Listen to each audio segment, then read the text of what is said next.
Welcome to Mr. and Mrs. English. Speak with confidence. Learn with ease. Start your English journey today. Imagine a college class about happiness that's so popular, millions are taking it online. Today we're diving into why Yale's The Science of Well-Being exploded in popularity. And I'm thrilled we get to talk about this. I've been fascinated by how a course on feeling happier is resonating with people everywhere. I'm here to break down what's inside and whether it actually delivers. Hello everyone and welcome back to Mr. and Mrs. English channel. I'm your Daniel and with me is Emma, who's taken the course and reviewed the science behind it. By the end, you'll know what's taught, what's myth, and practical steps you can try at home. We'll cover what makes us happy versus what we think makes us happy, the psychology tricks the course teaches, how it's structured, and whether it's more than just hype. Let's start with the course creator Laurie Santos. She's a Yale psychology professor who never expected her class to go viral. What's wild is, she designed the course after noticing her students were more anxious and stressed than ever. She genuinely wanted to help them shift their perspectives. So, her motivation wasn't about fame, it was really about responding to a crisis on campus. Exactly. And that authenticity comes through in the course's tone. She's relatable, not preachy, which probably explains a lot about its appeal. People are drawn to big promises. This course claims to teach the real science behind happiness and how to get more of it. It's not just positive thinking or mantras. The course dives into psychological research on habits, mindsets, even the way our brains work against us. I think everyone wants a shortcut to happiness, but Santos is pretty clear. There's no magic pill. Right, and she's honest about the work involved. It's about small, daily practices, not overnight transformation. One thing the course tackles head-on is our mistaken beliefs about happiness.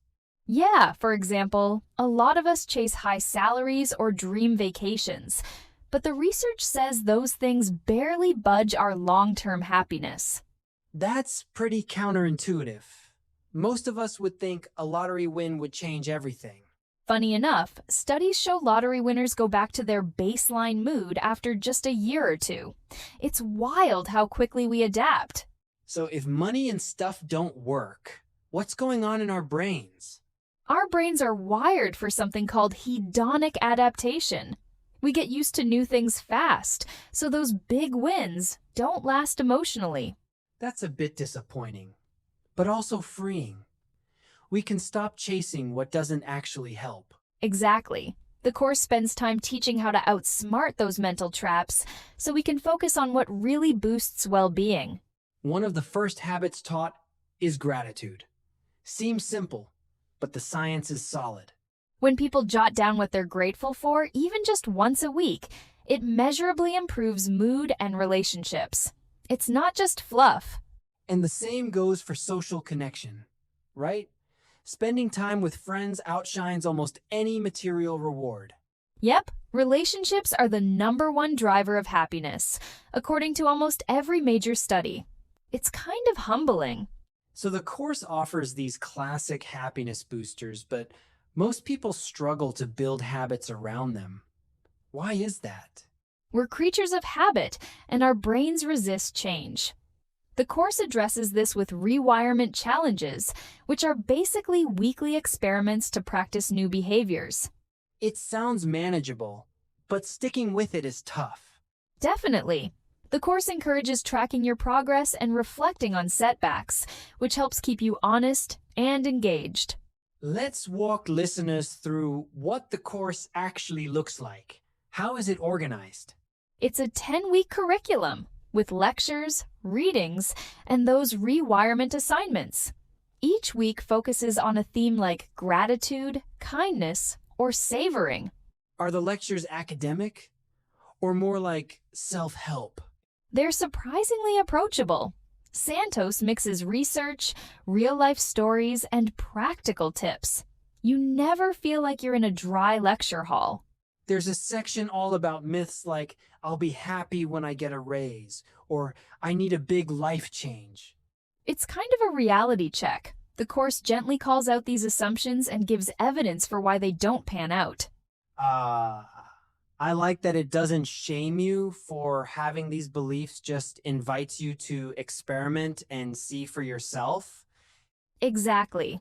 It's more about curiosity than judgment, which makes the experience a lot more inviting. I've read stories from students who credit the course with major life changes, but also some skeptics. What did you notice? Some people say the course gave them tools to handle stress or shift their mindset. Others felt it was too basic or hard to stick with after the novelty wore off. That's honest. No course is a one-size-fits-all. True. Even Santos says happiness is deeply personal. The key is experimenting until you find what clicks. What do you think makes this course so relevant right now? We're living through stressful times. People are hungry for reliable, science-backed advice, something more grounded than just Instagram wisdom. The online format helps too. Anyone can join, so it's not just for Ivy League students. That accessibility removes a barrier, and it's free, so you can dip in and out as life allows. But it's not all praise. What are some criticisms the course has faced?